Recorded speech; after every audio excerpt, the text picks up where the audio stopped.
প্রথম তো হচ্ছে শতদ্রুকে গ্রেপ্তার করেই বলির পাঁঠা করেছে।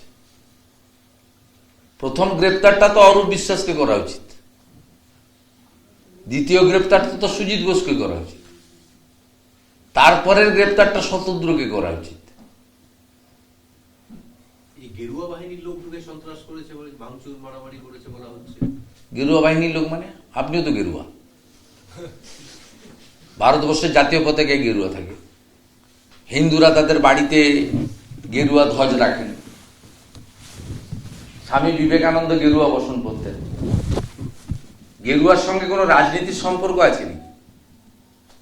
গেরুয়া তো শৌর্যের প্রতীক, ত্যাগের প্রতীক। গেরুয়া মানেই ভারতবর্ষ, ভারতবর্ষ মানেই গেরুয়া। একে ওই জায়গায় ওই সংকীর্ণতার মধ্যে কেন ফেলছেন? গেরুয়ার সঙ্গে শুধুমাত্র কোনো রাজনৈতিক দল, সে আমাদের ভারতীয় জনতা পার্টি কেন, কারোরই বিষয় নয়। গেরুয়া কারোর কোনো দলের কোনো ব্যক্তির সম্পত্তি নয়।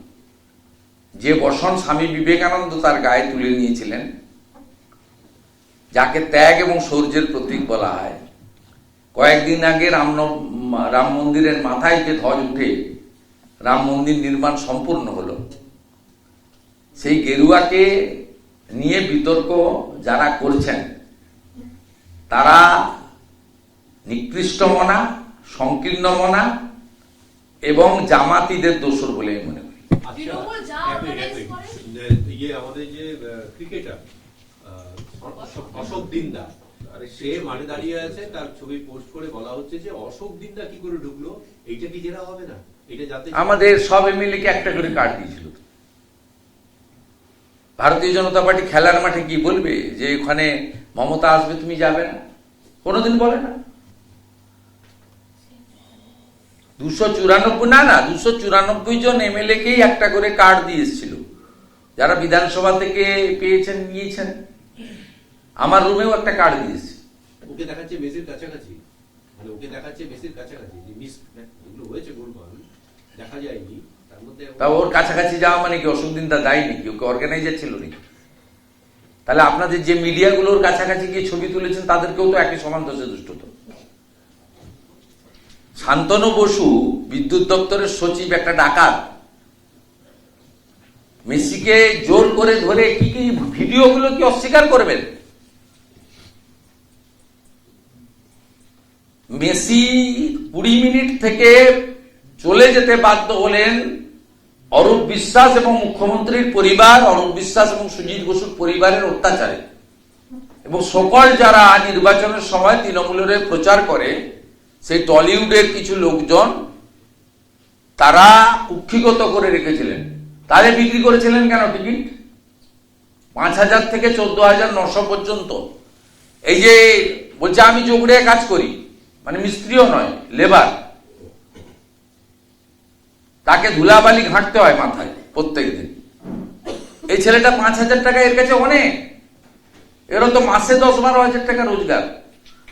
অর্থাৎ এই মাসে তাকে খুব হিসাব করে চলতে হবে। তার বাচ্চা থাকলে বাচ্চার বেতন স্কুলে দিতে পারবে না কিনা সেটাও সন্দেহ আছে। একটা লোক 12-14 হাজার টাকা রোজগারের যদি 5,000 টাকা মাঠে দিয়ে আসে, কেন এদেরকে টিকিট বিক্রি করেছিলেন? আপনারা তো কোন 5 স্টার হোটেলে আপনাদের এই বড় লোকদের এবং মুখ্যমন্ত্রীর ঘনিষ্ঠ লোকেদের ডেকে নিয়ে গিয়ে একটা টি পার্টি করে ছবি সেশন, ফটো সেশন করে দিতে পারতেন। আপনি কেন পশ্চিমবাংলার এত যুবকের ইমোশন নিয়ে খেলবেন? এই লোক ইনকাম গ্রুপের লোকের কাছ থেকে স্ন্যাচ করলেন, চিট করলেন। মমতা চিটার, অরূপ বিশ্বাস কালেক্টর, সুজিত বোস ডাকাত, শতদ্রু ব্রোকার। আরেকটা ঘটনা হচ্ছে যে আজকে তদন্ত কমিটি কাজ শুরু করে দিল। মমতা ঘোষিত তদন্ত কমিটি, সেই কে? তদন্ত কমিটিতে কে আছে? পাড়ার কমিটি, ওর পাড়ার লোকদের দিয়ে কমিটি করেছে। কমিটি কে মানবে? আপনি অপেক্ষা করুন, কোন জিনিস এখানে ইতি হবে না। যা করার করবো আমরা, তার কাগজ তৈরি হচ্ছে। রাজ্যপাল বলেছেন যে এটা একটা সিস্টেমেটিক ফেলিওর এবং কি ঘটনা ঘটেছে আমি যথাযোগ্য জায়গায় রিপোর্ট পাঠাবো। তিনি প্রোটোকল মেনেই বলেছেন, তিনি তো রিপোর্ট করবেন দিল্লিতে, তার তো এখানে ডাইরেক্ট কিছু করার নেই। তো গভর্নর সাহেবের উচিত আরো কড়া ব্যবস্থা নেওয়া এবং international sports organisation, all India football federation সহ যে সমস্ত বডিগুলো রয়েছে, গভর্নমেন্ট রেকগনাইজ বডি, তাদেরকে এই বিষয়ে ব্যবস্থা নেওয়ার জন্য লেখা করা উচিত। কারণ তিনি তো সরাসরি পারবেন না কিছু করতে। এই রেকমেন্ডেশন গুলো গেলে কনস্টিটিউশনাল হেডের দিক থেকে অনেক বেশি মিনিংফুল হয়। আমি গভর্নর সাহেবের সঙ্গে টাইম নিয়ে দেখা করে আমি যেগুলো ভাবছি বা বলতে চাইছি, আমি কালকে ওনাকে মেল করেও বলেছি যে আপনি চিফ সেক্রেটারিকে অ্যাডভাইস করুন, সরকার সিটিং যাচ্ছা chief justice Kolkata high court acting chief জাস্টিসের কাছে বলুন যে তিনি কোনো সিটিং জাজকে দিয়ে কমিটি করে দিক, সিট বানিয়ে দিন যেখানে বিধাননগর পুলিশ বা পশ্চিমবঙ্গ পুলিশ থাকবে না। মেসি থাকাকালীন মাঠের ভেতরের ভিড়টা তো একটা নিরাপত্তার প্রশ্নও ছিল। আজকে যে চাঞ্চল্যকর তথ্য দাদা সামনে আসছে, সেখানে বলা হচ্ছে যে 6000 পাস বিলি হয়েছিল, ক্লোজ প্রক্সিমিটি পাসে লেখা ছিল সোশ্যাল মিডিয়া সেল, বিধাননগরের ডিসি সই, অথচ যিনি কার্ডধারী তার কোনো নাম নেই।